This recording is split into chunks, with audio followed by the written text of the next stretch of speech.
तर आजच्या व्हिडिओमध्ये आपण माहिती घेणार आहोत की फ्रॅक्शनची आपण ॲडिशन कशा प्रकारे करायची। अतिशय सोप्या पद्धतीने आपण ही ॲडिशन करू शकतो आणि आता आपण पाहणार आहोत। आता आपल्याला या ठिकाणी दिसत आहे की 7/8 अधिक 2/8 अशा प्रकारे या ठिकाणी एक आपल्याला फ्रॅक्शन दिसतंय आणि त्याची आपल्याला ॲडिशन करायची। तर कशा प्रकारे आपण ते ॲडिशन करणार आहे, तर आता ही ॲडिशन करण्यासाठी आपल्याला या ठिकाणी छेद समान असणं आवश्यक असतं। जर छेद समान नसतील तर आपण त्या ठिकाणी खालच्या छेदांची मल्टिप्लिकेशन म्हणजेच गुणाकार करतो। तर आता या ठिकाणी ऑलरेडी छेद समान आहे, इथे 8 आहेत आणि इथं सुद्धा 8 आहेत। तर आपल्याला त्याची या ठिकाणी ॲडिशन करायची आहे। तर ॲडिशन करण्याची सोपी पद्धत काय करायचं, पहिल्यांदा या ठिकाणी अशा पद्धतीने आपण रेष मारून घेतली, त्यानंतर हे 8 आहेत ते आपण एकदाच लिहिणार आहेत कारण छेद ऑलरेडी समान आहे।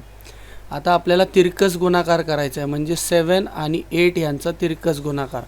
तर 7 multiple bye 8 plus 2 multiple bye 8, 2 multiple bye 8। आता याचं उत्तर काय येईल बघा, या ठिकाणी आपण खाली परत 8 लिहितो, या ठिकाणी 8, 7 8 जा 56 प्लस 2 8 जा 16। आता आपल्याला या दोघांची ॲडिशन करायची आहे। तर या ठिकाणी याची ॲडिशन होते आहे 56 प्लस 16 होतात 72 आणि खाली 8। तर आता हे 8ने आपल्याला याला डिवाइड होतं आहे का बघायचं, किंवा याचं संक्षिप्त रूप आपल्याला द्यायचं आहे। तर 8ने याला डिवाइड पूर्ण होते किंवा 2ने पण होते, पण आता 8ने होत असल्यामुळे आपण मोठा नंबर 8 1 जा 8, 8 9 जा 72। तर आन्सर काय आलं या ठिकाणी 9। ठीक आहे, तर अशा प्रकारे हे गणित सोडवायचं आहे।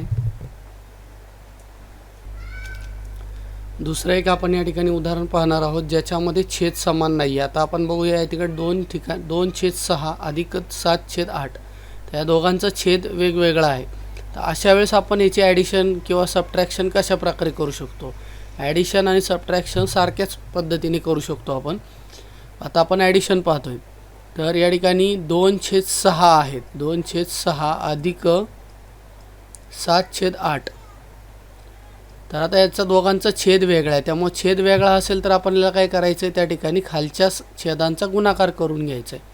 बघा मी इथं दाखवतो, आता 6 8 जा करायचं आहे। आपल्याला काय करायचं या ठिकाणी 6 मल्टिपल बाय 8 आणि मगाशी केला त्याप्रमाणे तिरकस गुणाकार 2 मल्टिपल बाय 8, ह्या 2चा आणि 8चा मल्टिप्लिकेशन करायचं आहे। 2 multiple bye 8 plus 7 multiple bye 6, तिरकस गुणाकार क्रॉस मल्टिप्लिकेशन। ठीक आहे, आता यांचा गुणाकार आपण करूया 2 आणि 8चा, 2 8 जा त्या ठिकाणी 16 प्लस 7 6 जा 42, 6 8 जा 48। ठीक आहे, आता याचं त्या ठिकाणी करायचं 16 प्लस 42 किती होतात बघा। तर आता 16 प्लस 42 याची ॲडिशन या ठिकाणी किती येते, तर 56। ठीक आहे, आणि छेद 48 तसाच राहील 48।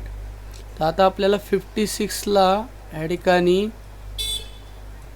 56 आणि 48 याचं संक्षिप्त रूप होतं आहे का बघायचं, म्हणजे याला भाग जातो आहे का। आता इथं शेवटी 6 आहे, इथं 8 आहे, तर त्यामुळे याला 2ने आरामात भाग जाईल। 2 2 जा 4, जे पण जा आपण म्हणतो 2 2 जा 4, तर राहायला किती बाकी या ठिकाणी 2 8 जा 16। आता खाली 2 2 जा 4, 2 4 जा 8। आता वरती 28 आलेत, खाली 24 आलेले। ठीक आहे, तर आता त्यालासुद्धा 2ने भाग जाईल बघा। 2 1 जा 2, 2 4 जा 8, 2 1 जा 2, 2 2 जा 4। अजून या ठिकाणी 2 आले, तिथं 4 आलेत, ह्याला पण 2ने भाग जाईल। 2 7 जा 14, 2 6 जा 12। तर फायनल आपलं उत्तर काय आलं 7 आणि या ठिकाणी छेदस्थानी 6। ठीक आहे, तर अशा प्रकारे छेद जर समान नसेल तर आपण या ठिकाणी अशा पद्धतीने खालच्या संख्येचं मल्टिप्लिकेशन करून हे उदाहरण सोडवू शकतो. तर सर्वांनी हा व्हिडिओ पुन्हा पुन्हा पहा, जेणेकरून आपल्याला ही उदाहरणे सहज सोडवता